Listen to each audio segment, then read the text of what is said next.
Andy, welcome to the podcast. Thank you for having me. How was the trip down? Yeah, very well. Well, I should say up, shouldn't I? Up, yeah, going uphill. Yeah, good journey, couple of hours, not a problem at all. Managed to get here. Yeah, easy to find. Nice. Very yeah. good. Well, I'm going to kick it off Yep. by asking something I ask everyone who comes on. Okay. I guess at what point in life were you at Yep. when you realised you were going to become a major business leader? Yeah, that's a really good question. If I look back through my career of all the different stages, I think even when I was in the motor trade, I realised that I wanted to become a leader. Yeah. I like to influence change. I think some of my ideas are very influential throughout business. And I think at the one point when I got to rebound returns, at that point I realised that I really enjoy that space. I enjoy that pressure, the decision making, influencing the team, driving goals, having objectives. It was that point I really got into my swing of becoming a leader. Got you.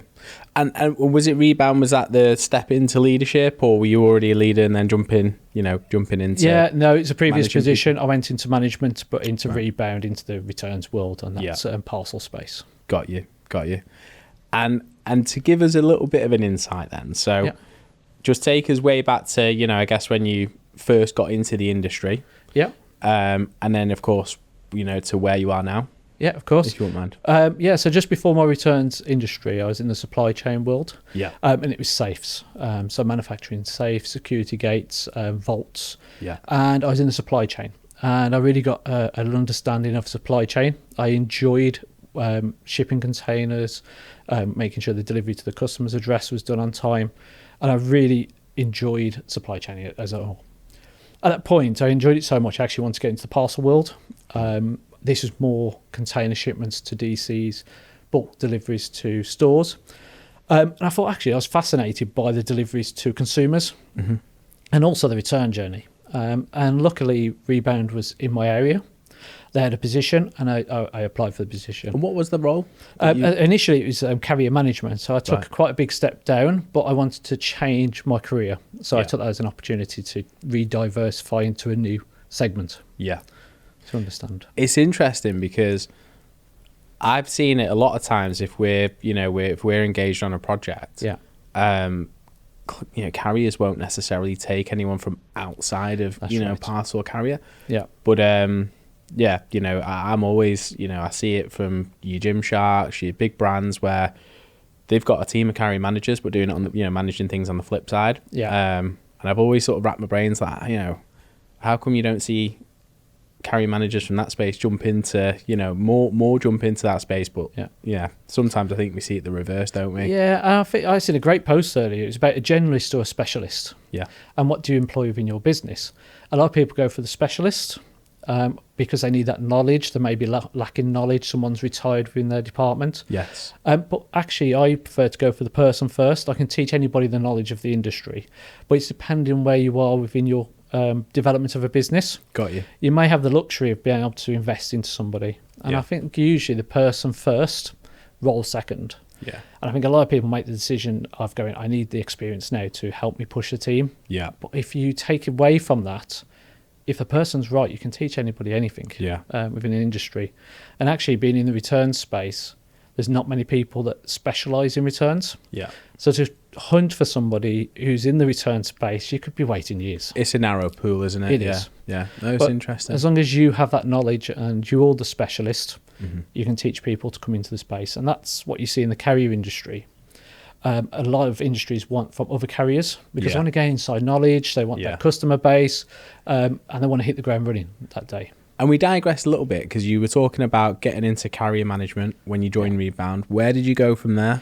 Yeah, within Rebound, I then moved into head of carrier management, then ops director within that business. Yeah, got you. And then what was the time frame from going from sort of carrier manager through to it was around about 3 years. 3 years. 3 years within that business, yeah. It's quite quick. Yeah, so I'd taken that step back. Yeah. So I'd already got that understanding and knowledge. I took that risk to take that step back within my career to re-specialise myself. Yeah. I just seen it as a developing industry, fast pace. Brexit was coming along. We were seeing e-com boom. It was really a space I thought I need to be part of going forward. Yeah. And Rebound's a part of Economy, is that? That's correct. Yeah, is that right? They so the Rebound were purchased a few years ago. Yeah. And they were taken in by the Economy Group, and the Economy Group are more specialised in the compliance area. And they brought Rebound in to match one of the other sister companies within their group already. Okay. The idea was to bring two of the returns industries together to create a player within the Economy Group. Oh, interesting. And for people watching, because again, you can have ops directors, part of FTSE 500, you can have ops directors, a part of, smaller businesses. Yeah. What was the sort of, number of direct reports, indirect reports that you just sort of had going into you at the time? Yeah, so at that point I had 25 direct reports going into me.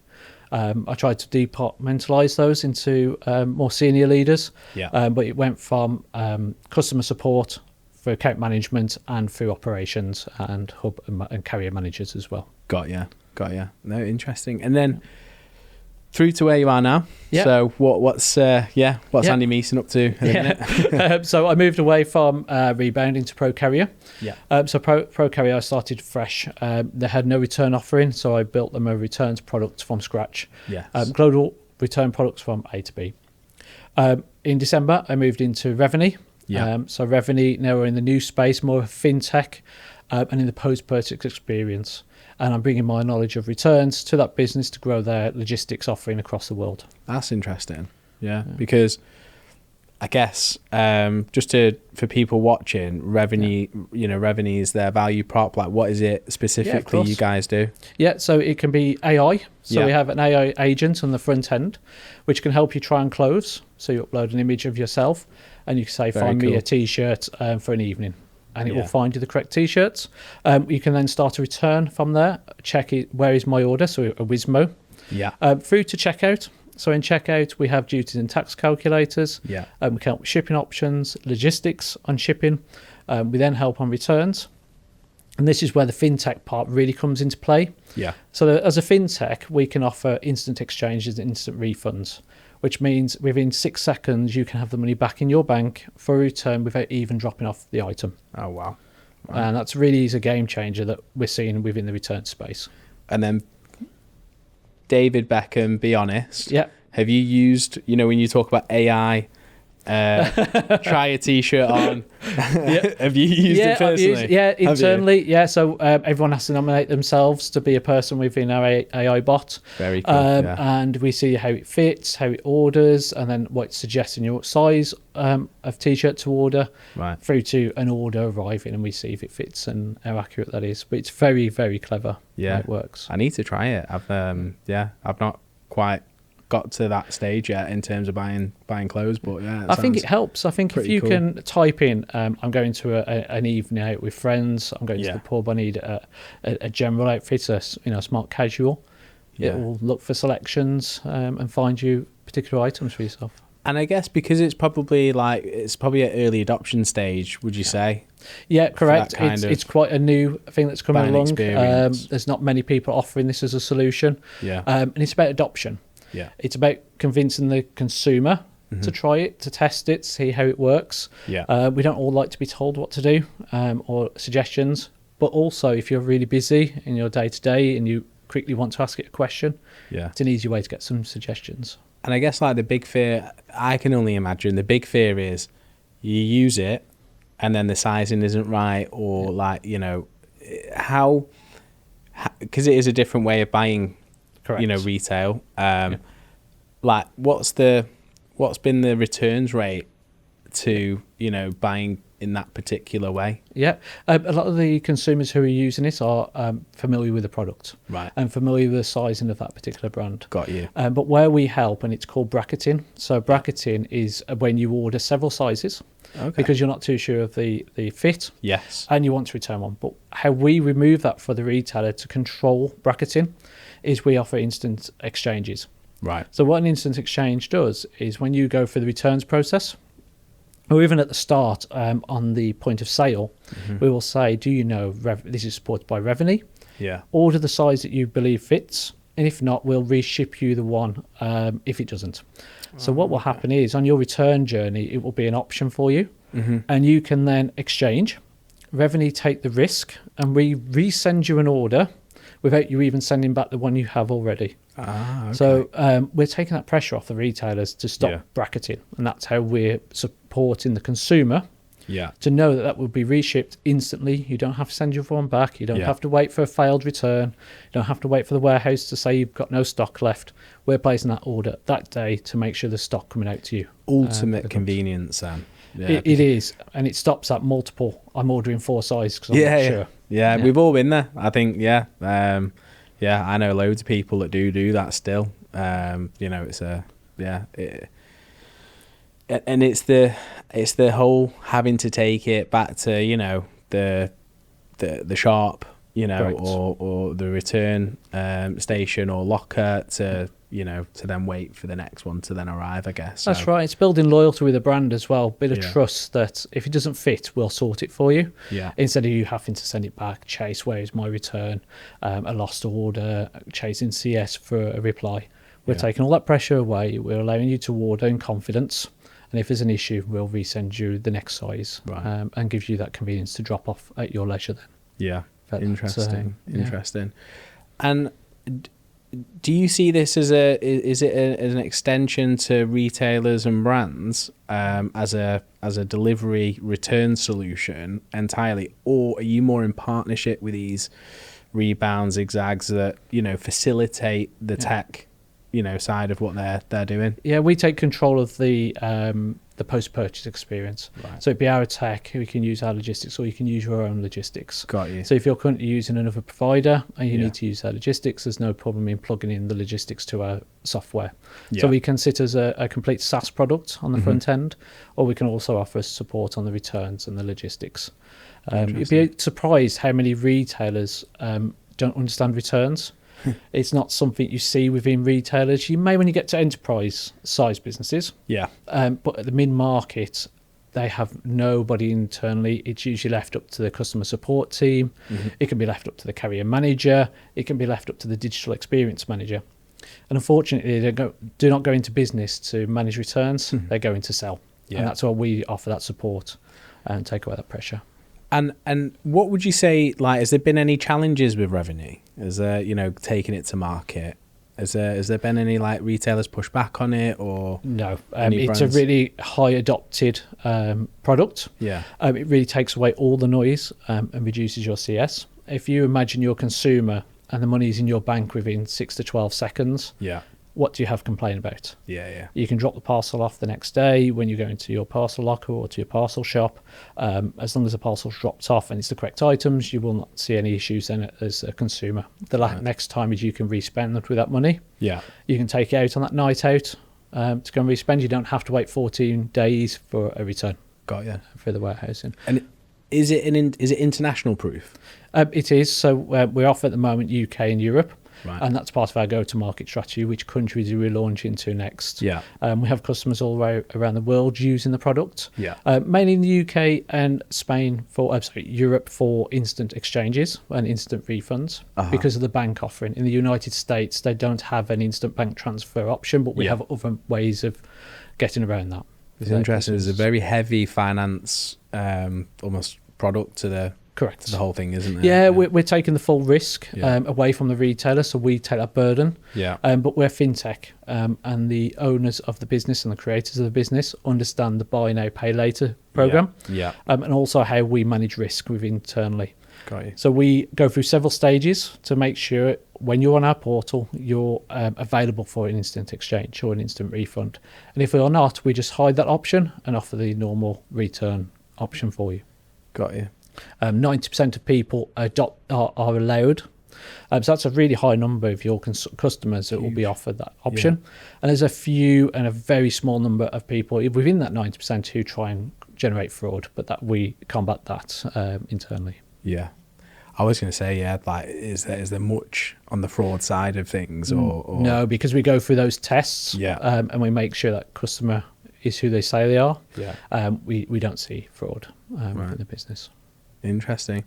And at the minute, are you more in a, like, I guess, like IC role, or are you more managing people and managing? Myself, I'm in the logistics side of the team. Yeah. I'm supporting retailers in accessing certain markets when they don't have a solution. We can also sell the outbound logistics for them. A lot of mid-market teams don't understand who's best to use and which carriers are the best selection for their customer. Yeah. I will help them find the correct carrier, correct solution to what they need to offer. Got you. I always say there's three things. There's speed, quality, and cost. Right. You can't have all three within logistics. There's a few that come close, the unicorns. Yeah. But usually it's about the brand. Yeah. What services are they taking away from us? What's their stock look like? Do they need stock back for the same season? And then you choose your carrier based on those three options. Got you. Do you want speed? And that's going to impact cost. Yeah. But do you want quality? Well, you can take cost away. So you have the speed and the quality, but it's going to cost you. Yeah. And that's where we work with the retailers to give them that advice. I've worked across nearly all the carriers now in my career. So I know who fits best in which market and who's the best to offer that solution. Per retailer or per brand? Yeah, and per retailer, per warehouse location, per country, per lane, per offering within the country. Interesting. And I guess your time at Rebound, then Pro Carrier, now Reveni, where would you say your biggest growth curve was in your career? Like, what would you say, actually, I could, the penny really dropped, or I really felt ahead of my time at this particular place? I think it was Pro Carrier. I think coming away from a structured business, which was Rebound, into a world that I was on my own. I was creating the minimal viable product, the MVP. I was in the go-to-market as well. What should we offer? And also building that proposition, changing how that works. So Rebound was serving retailers directly. Yeah. At Pro Carrier, I built a product that actually can service anybody within the industry who needs returns. That could be the retailer, the 3PLs, a carrier. Oh, really? If a carrier needed an option. Right. And that's when I realised, actually, I know my contacts. I know what works best in each country, the product, understanding how things work. I really then felt at home within my space. I felt secure. It's kind of that ticker, that reassurance that you know your industry and you're quite comfortable. Yeah, that's interesting. And the how did you start with building it first for retailers, then building it second for carriers, then building it for sort of your 3PLs, or was it just all built for, I think I took my experience from retailers, from serving retailers, and initially looking at the product and the customer base they already had. Yeah. And then it really dawned on me that actually when I was in the market looking for carriers who offer this sort of service, there's not many, or if none at all in certain markets. And I thought, well, why not open that up to the whole industry? Yeah. And we started serving more returns portals and return SaaS providers. That was actually one of the key markets because they needed a carrier agnostic sort of supplier who could offer any region, all different options across the world to them to serve their retailers as well. So it became quite an agnostic product. Right. Interesting. Whereas some more built in a way of, I guess they're built with some form of bias correct. To serve a certain market or certain... That's right. Or they might have contracts with certain carriers where they must only use a certain carrier within region. You may find that some carriers don't have a cross-border solution. They really need that help, that white label products. To a customer, it must look like the brand of the carrier. But behind the scenes, it can be somebody else actually doing the moving of the products. And what does that do to cost? Does that mean it becomes a cheaper product or... Yeah, correct. So you have two types of models in returns. You have your express carriers, which is an end-to-end. So they'll move one parcel from one country back to a retailer as a single parcel. That means your customs entries will be a single entry. The product is handled singly and it's dropped off as a single parcel. Yeah. That comes with high cost. Back to those three things. You get quality and you get speed, but you get high cost. Yeah. And then there's a consolidation model.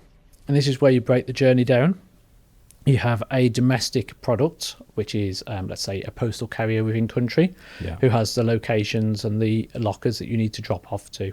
But they can't manage the cross-border elements, just the way they're structured. Yeah. And then you would manage the local warehouse, the line haul to a closest border where you can take and control the consolidation. Yeah. So that's reducing your costs because you're using one parcel in a pallet of many other parcels. Yeah. And you're splitting that burden across lots of different retailers. So you're actually consolidating. And then you can do an entry into country and then deliver it to the retailer. Then it disperses. Disperse, yeah. You get really good cost control, Yeah. but you may suffer on speed. Got Because you're slowing the parcel down to wait for volumes through that journey. By consolidating. Yeah. Correct. Interesting. Okay. And yeah, well, how much more do you think this type of product has? You know, what would you say market, you know, how much of the market have you said you've gone at, and how much would you say is left to go at? For Reveni, it's a new business. We're growing fast. We're penetrating the market, that mid-market to enterprise. Okay. We're looking for a great enterprise client to take the product and really expand us across the globe. Yeah. We already have those services, but that's where we're aiming for in our next phase.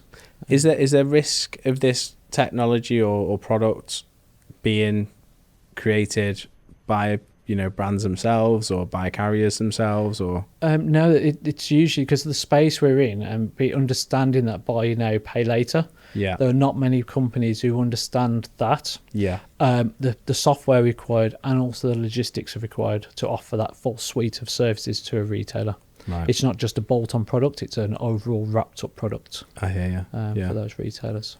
Interesting. Okay. Yeah. And I guess what's been like the most enjoyable bit for Reveni? Because do you feel there's been a contrast from going from Rebound to Pro Carrier to now being in more of a fintech? Yeah, I completely agree. What's been enjoyable through that journey is watching the different retailers grow as well and technology change through the journey. Yeah. When I was at Rebound, one of our biggest sales at that point was just offering a label service via online.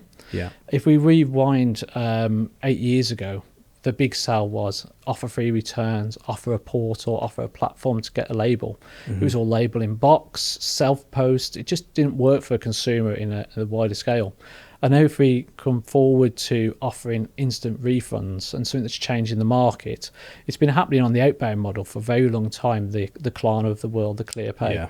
But now to have that function on the returns, it's a really exciting space to be because you can control certain elements. Yeah. One, you resolved your issue with the consumer. Yeah. They now have a refund and they're happy to re-spend the money on the site. They can spend their money elsewhere. You've built that trust, that loyalty. And then you can control the logistics because the pressure is off the refund. Yeah. So a lot of models will be decentralized where you scan in country to try and speed up that return, but then that could slow your stock down. Got you. Here, we have the benefit of resolving that customer issue, building loyalty and trust, and now we can control the logistics back to you in the best possible way. Yeah. Because we've taken that pressure away. It's because Klarna's been around a while now, right? So like, it's crazy that, you know, for me anyway, I wasn't aware before Reveni of that actual solution of being refunded before actually sending the item back and stuff. I'm just, it's almost one of those like, it's a light bulb moment. Yeah. Why aren't we offering this to a consumer? Yeah. And understanding how that changes the feel of the customer. Yeah. We talk about loyalty. So clever. And trust to a brand. And that's what it takes away from you. You feel trusted by the brand. Yeah. Actually, I've had my money back, but I've still got my item. Yeah. You feel that instant connection with the brand that you're trusted. Yes. And you don't have to speak to them again. You're happy they just get repurchased. You have that same experience over and over again. Yeah. And it really is changing the industry. And has that been fed back through retailers that are using Reveni? I mean, you might not be able to answer, but like, how many customers has Reveni got as a business? Yeah, about 150. About 150. Yeah. Okay, right. Yeah, I guess is that like because everyone seems to monitor average basket values, returning customers, things like that from an e-com side. So, is that I guess data been fed back of those elements going up or down or? Yeah, we've seen a lot of case studies and a lot of retailers saying actually fixing problems that we had and we didn't know how to turn to. And we're seeing really positive uptrend of repurchase rates of using the instant exchanges, retaining revenue within the business. Yeah. Instead of just offering a refund and losing a customer, we're seeing that reconversion over and over again increasing with us where it's offered. And if you think about the Wismar, which is where is my return? Yeah. that has a cost as well. You may lose the loyalty and trust of the customer. You may have to pay out without a parcel if the carrier's lost that. And also there's an internal cost. Somebody has to manage that inbox, speak to the carriers, resolve. And when you start taking those away for a business, there's a really positive side on cost and controlling your margins and knowing exactly where you are as a business. Interesting. And bricks and mortar retail, does this apply to bricks and mortar? So let's say we went out on Deansgate now, we went and purchased an item, I took it home. Yep. You could return to a store if you wish with the product as well. Yeah, so I guess, would I be able to get refunded whilst at home? Even though I bought it out of a bricks and mortar store? Yeah, that's possible. Yes, because it classes a location. As long as we know that item's back and it's back into location, that's right. Fine. Okay, interesting. And then, what would you say then? Where would you sort of see the next sort of 5 to 10 years of Reveni looking? Yeah, I think expanding into other markets. At the moment, we're UK or Europe based, UK and Europe. It'd be branching into the USA. I think ultimately to have the brand recognised by all retailers across the world, there's a product that we can really help and support on that post-purchase. I think that'd be the really exciting part of becoming a household name for returns across the retail industry. Yeah. Is there any hot countries at the moment or destinations you've perhaps got an eye on? Or USA. USA. I think it's a great market. It's a large market, and there's a lot of retailers who are controlled from the USA as well, which have branched into Europe over time. And if you can hit to the people who are decision makers within that country, I think you can really start to change and turn the dial. Got you. Countries. Yeah. But UK is a great market for e-com. Yeah. We see a lot of high return rates from Germany going back to the UK. So resolving that for those retailers where they see problems in high return countries, that would be a real good success to help out. Got you. And what's turnover for Reveni at the minute? Yeah, we're about 10 million. 10 million. Yeah. Oh wow, that's a business. And is there like is there an average like value per retailer if you class it mid-market, enterprise? What would you sort of class an average customer? Mid-market, we're looking somebody with a GMV, so a turnover of around about 50 million. That's a really good sweet spot. Yeah. Somebody who has cross-border returns, cross-border operations, and quite a high return rate, so it really fits retailers, fashion, footwear. Yeah. And then we go into the enterprise, which is your 100 million plus size businesses. Got you. So then looking into go-to-market strategy, is it a case of, Reveni have employed a sales team, they're going to brands directly, or would you say it's partnerships with your cross-border companies? And it's a bit of both there. Right. You get a lot of outsourced businesses where they outsource their 3PLs to manage those returns. We can also work with those as a help to help their retailers, but mainly directly to retail. I think we really had that key element, working with their customer support team, understanding the bugbears and the issues they're seeing. We get a lot of retailers saying, return solution's good, but it's not great. Yeah. Well, this really turns the dial on what is great in the industry. I think that's where we need to be. Got you. And you wouldn't necessarily be kicking a zigzag. Would you be kicking a zigzag or a rebound out if Reveni go and work directly with these retailers, or it's depending on their sales proposition to their clients, and if they're selling the SaaS product over the logistics, or if they're selling both. Yeah. Those business models can sell SaaS and logistics, or just SaaS. It's depending on what element that retailer takes. Yeah. But if they need to use our software, it'd be a SaaS product on the front end. Yeah. Okay. Interesting. And I guess in terms of management and going into leadership, where do you think, what would you describe your leadership style to be?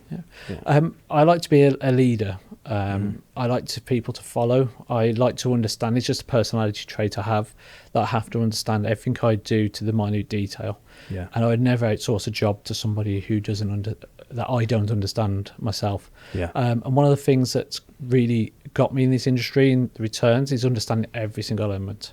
I'd like to go to the carrier, understand how they operate. Can I help them improve their returns process to improve ours offering to customers? And because I understand that, I can teach and guide. Yeah. And when they come up against issues, it'd be more of a coaching development. Yeah. So how can we resolve this together? What would you do? Come to me with your ideas. I'll help you make the correct decisions and give me reasons why. I like to teach why. I think that's a very key. When you ask somebody to do a task, Yeah. it's not just conduct the task, it's why you're doing the task. So Yes. next time they understand what they need to achieve. And that's my style. It's more of a coaching and Yeah. leadership style. Slightly more collaborative and yeah. Correct. And get your hands dirty at the same time. Yeah. I think that's really key for guiding people, Mm-hmm. to see that actually you can do the job as well and the reasons why you're doing the job. And that really does help the person Yeah. grow and develop. And do you see a lot of people coming out of, from a parcel e-com sort of space into a company, into these fintech? Do you think this is going to open a door for talent to move into, more into fintech? Yeah, I think we've got a lot of talent coming in from outside already. Yeah. A lot of the sales teams are coming in from other SaaS industries into the business because Yeah. it's slightly different sell. Yeah. It's not your standard, here is a returns product. This is actually a solution that we're providing, and that's a typical SaaS product. You're Yeah. providing a service to a solution, Got to you. a problem. And then is it a case of, like an SDR booking appointments? It's running demos. Is it more that kind of We sales have cycle? SDRs and we have account executives as well, and then we go into our enterprise sales team that we Got you. have. But you're correct. For the mid-market, SDRs are really keen, Yeah. and what we need. And I think there's a slightly different sales approach to get that person hooked. Yeah. And as I spoke about earlier, the person you're speaking to at that retailer doesn't really understand returns. So if you open the door with, we're a logistics provider, they instantly shut down. Yeah. But if you open the door that we're going to resolve your customer support team, depending on who you're speaking to, we're going to change your digital approach to returns. We're going to help improve your margins. That's a whole different sell. You're selling almost the benefits of the product, not just we are a returns provider. And is the person you're selling into, does that change? It does, Okay. 100%. Right. In the mid-market space, Yeah. as I was coming to earlier, there's nobody who deals with returns. Yeah. It can be handed over to somebody who has the problem, Right. and the problem usually is the customer support tickets of where is my okay. return. So that could land to the customer support or experience manager. Yeah. That sell is completely different to somebody who's a delivery solutions manager, Yeah. who'll be looking at cost of the product. How much is the return? How much that return costs me? So there's a different sell to each part of those businesses, Got ya. and what we could provide as a solution. Yeah. How interesting. And then, touching then into the go-to-market bit and partnerships. Is it a case of you could speak to a cross-border company, say, hey, who do you work with? And is it a shared, e-com book of business that you decide, I think, we could introduce you here and you could introduce us here? It could work each way. Okay. With a partnership, you find a lot of carriers and a lot of cross-border specialists don't have a returns product at all, Right. because they're just not understanding how it works. Yeah. And there's a lot of carriers out there who don't offer a cross-border returns product. So we okay. can help Yeah. them with maintaining the customer. So where a carrier may offer that, or a partner, you may see they lose their business as overall, because a partner can say, I can do your outbound and returns for you. Yes. But if you're not offering that suite of services, you may not retain that customer. We can help that partner develop a returns product for their retailer, as you say, as a partnership agreement or as a solution. That's interesting, because I guess and this is just me thinking out loud, but like for a cross-border, a US owned cross-border company, who perhaps doesn't have a UK, let's say, point of origin, or they don't have a hub in the UK. Would that be the route into somewhere like a US 100%. through partnership? Because they're a US owned cross-border company, and I've got a company in mind when I'm talking about this, but they're a US owned company, and then they don't perhaps even the US owned, but they don't perhaps have the return solution. And that is a great way into most conversations and break into markets as well as a referral. You may find a 3PL may have 100 retailers in a particular country and not offering a return solution and letting the retailer go and find their own way. Yeah. That's not really 3PL. You're actually then moving into a 4PL space by offering solutions to your customer and taking control of that supply chain. Yeah. And they always say the more elements you take within a business, the more sticky you become, Mm-hmm. the more difficult it is for a retailer to come away. To leave, yeah. And if they find a new 3PL that actually offers the return product, Yeah. that could impact them in the USA of having that model there. So Yeah. 100% offering their own suite of services, because the sale doesn't stop at delivery. Yeah. The sale stops when the customer keeps the item and they're happy and they're convinced. If you're selling and you're not thinking about your returns, you've got a problem. Yeah, yeah, yeah. You're not managing that round customer. Yeah. And especially with UK buying laws, you are entitled to return with that 14 days cancellation period. Yeah. You have to consider that the sale's not done until you have delivered a quality service. And let's say there's a cross-border company, they've just set up. Would you ever turn a company in its infancy, down? Or yeah. Yeah, it's depending on what they're offering and what space they're in. Yeah. I don't think we say no to any conversation, because you never know what that may become. And if you look at the some companies who switched off Europe, they might be large enterprise customers, businesses that actually switched off Europe because of the challenges. Well, you wouldn't turn that down, because the potential of that business, if you unlocked the market correct, Yeah. of what that could do. And there's some retailers in the UK that sell to really strange places in high volume, Right. which you wouldn't expect. Well, if you turn down a lane that could potentially become the same, Yeah. it may just because their marketing in that country has never been taken off. They may not have the solution. They may not have the knowledge of how to do that. Yeah. And a lot of businesses are created by designers and people who want to get into fashion, not by logistics experts. Yeah. So you need to have a partner who can help you get into those markets and build the correct option, calculating duties and taxes, make sure you can offer a return product. You need to help them grow. Yeah. And so you have there's a duties and taxes calculator as part of the part of the tech, part of the solution. Yeah. Is that wholly owned by Reveni? Is that like It's our products that your tech? Yeah. Correct. Okay. Yeah. Interesting. Because I know there are some companies out there that white label the whole duties and taxes. It's our product that sits within that checkout. Wow. And we also help with HS codes, manufacturer IDs if required, make sure we clean their inventory, so we have an inventory checker. Yeah. Making sure that product has the correct HS code for when it ships, it'll clear correctly first time, and then you're not going to have challenges at border. It's helped to remove that friction of cross-border sales. Well, I'm almost scared to mention it because of recent world events, but has everything going on politically, has that had any major impacts? It will slow down sales within regions. Yeah. That will be natural. We will see delays in delivery times because of flight and different things. And politically, we might have, going into an extra country, new tariffs. Yeah. But as long as the customer is notified, they don't really see an impact in sales. Yeah. You may see customers question things. They may check their returns policy more. I think 80% still check a returns policy before they order from an overseas customer business. Yeah. But as long as everything's displayed on the checkout and you know exactly what you're going to pay and why you're paying it, you really remove that cross-border friction with the consumer. And it's interesting because would there be a plan to go into this like localization sort of tech prop as well? Because like language conversion, currency conversion, all that side of things. Yeah, we have that as well within our product. Right. So it looks like a local sale to the consumer. The taxes are paid locally and so forth. Oh right, okay. Yeah. I hear you. So make sure, if you're a consumer and you're buying online, there's some that like that element of cross-border, and the UK have done very well selling to the USA because it's a UK business. They love to see London on the logos, and they like to see they're getting something quite special and quality.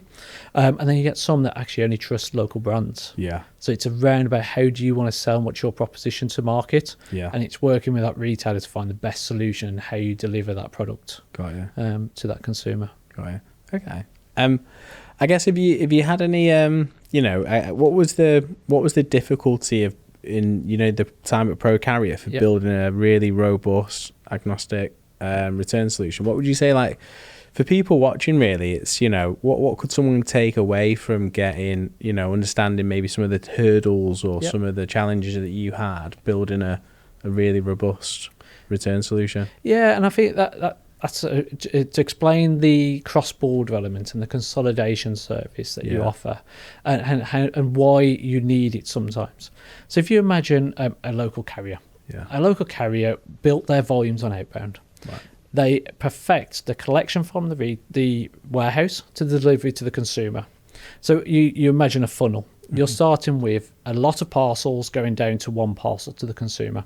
And they're clean parcels. And I like to call them clean parcels because you're collecting from a warehouse. The bags are correct. The bags are tied. The label is on a good quality printer. Yeah. It's a clean parcel for the carrying. It's fantastic. It will fit for your sortation hubs. But when you turn that funnel upside down for a return, and you're going for many parcels, and they're dirty parcels. So they've been opened, they've been ripped, the printers haven't worked, the customers used a different bag. I've seen that a lot, where hubs sort on the bag. Yeah. But if you're putting your items back into another retailer's bag because that's all you've got at home, that can create operational issues. Yeah. So you're taking dirty parcels. And also the way the carriers are built is defragmented on a return, Right. because they're not used to that one parcel to lots of parcels. Yeah. And what I mean by that is when they're scanning at your door, it's a single parcel, easy, fast delivery. But when the carrier now has to scan back at the retailer, they're delivering 4,000 or 5,000 parcels at a time. You can't scan them all, so you lose that last track event. And I sat down and looked at this in detail and thought, well, I need to fix that, because that's just not right for the retailer. It's not right for the consumer. They're getting scans, you're getting lost parcels. So when I looked at that part of the journey, I thought, how can I fix that? And the way I did that was building palletization and scanning to cages. Right. So you're consolidating down to one scan again for the driver at the hub. Yeah. So you're taking thousands of parcels scanned into a box scanned to site. Right. And that down feeds. And when you apply that across the world, actually you're fixing some of the carrier issues that people see. Yeah. You may add a couple of days SLA because it's not going directly back, it's going via a hub. Yeah. But actually you're fixing the quality of scan issues. Got you. And when you start looking at it across the world and you're delivering to different locations, that really becomes a key selling point within the product to help carriers improve even themselves how they operate. And if any carriers knock that back, we don't want to be slower, we'd rather, And like carriers just happy that's how they operate. And unfortunately, it's an uninvested world in most carrier segments. If you imagine only 20% of this product is going to come back as a return product, you're going to sell the one that makes you money, and you're going to sell the product and you're going to refine it to perfection. But they forget about this smaller percentage that actually creates a lot of friction and a lot of annoyance. 20% of customers there will really complain because of this friction. Actually, it can be a noise generator for the carrier. But you're right, a lot of carriers kick back and say, we're not really interested. This is our core product. This is what we're offering. This is how we operate as a business. Right. That's interesting. Yeah. And if there was a brand out there right now that you were like, do you know what, Reveni would love to work with these guys, who would you say? Yeah, I would go for your Nike, your Adidas, your really high-end brands that want to create the best customer experience for their consumer and offer something different that they know that they can maintain that revenue. I've seen some really poor experiences with enterprise clients. Yeah. I don't understand why there's no investment into improving that with their customers. They see, we can sell you the best outbound solution, but your returns is just forgotten. Yeah. I've even seen label in boxes solutions still happening, and that's it's just a lot of waste. Yeah. You're sending out millions of labels with every outbound and they're all going into the bin. But actually take control of that. Keep the customer within yourself. Yeah. Offer them an exchange. You're reselling the product and you're creating the best in world-class product for them. Interesting. Okay. Well, in terms of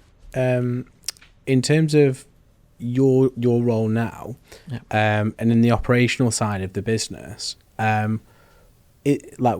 what does growth look like within Reveni for operations? Accessing new markets. Looking for a retailer that has volume in certain markets. That's something we're looking to expand. We always offer the best quality in country. So we'll be using our express carriers if required, and as soon as certain volumes grow, we build out the correct product for that retailer. And that's what would be really good to start seeing, that growth within certain countries that actually not a lot of people have invested in. And that really gets me a kick to go into a country and try and build a new solution or find new options that somebody else isn't doing, or it's a forgotten about country. Has there been any funny surprises when you've got into country that Brazil returns when you try and build a domestic model within Brazil, actually each state have their own taxes. So as a parcel crosses border, you're paying taxes on that return. And that's something that you don't really see across the world within the same country. So if you trade across Europe intra as a return, there's no borders, it just flows. USA is the same. You don't really pay a cross-border state tax. When you look at Brazil and you're paying taxes across each state within that country, that really is something different to consider. And how you challenge that then as a product, and how you make the consumer aware of this is what is going to happen. Interesting. Okay. To round off, I'm going to go with some fairly quick trivia. Okay. I guess questions. I guess who would you say has been your best boss today? There's been lots in my journey that I'd like to say thank you, but there's a few that believed in me when I hadn't got that experience, and I think coming through my industry into the safe and vaults, there was someone that's seen something in me that I really enjoyed. It was something I didn't really have the experience, but he believed in me as a person, and I think that's really key, and that's why I like to give back. I've actually taken and adopted that you may not be fully knowledgeable on the certain thing, but to believe in that person, that I believe you can do it and I will give you the time and effort, that has really paid off. And who was that? That was Nathan Atterbury. Right. Okay. Yeah, good shout out for Nathan. Yes, indeed. Okay, and then if you were to go back to when you first got into the market and you were going to give yourself advice, what kind of advice would you give yourself? I think it's what I applied is understand your knowledge, understand your industry, work the pain points, go through every single step from any different perspective, consumer, retailer, carrier, supplier, understand each pain point so you can tailor how you provide a solution. Got you. Andy, it's been an absolute pleasure. Thank you very much for having me. For coming on. Excellent, thank you.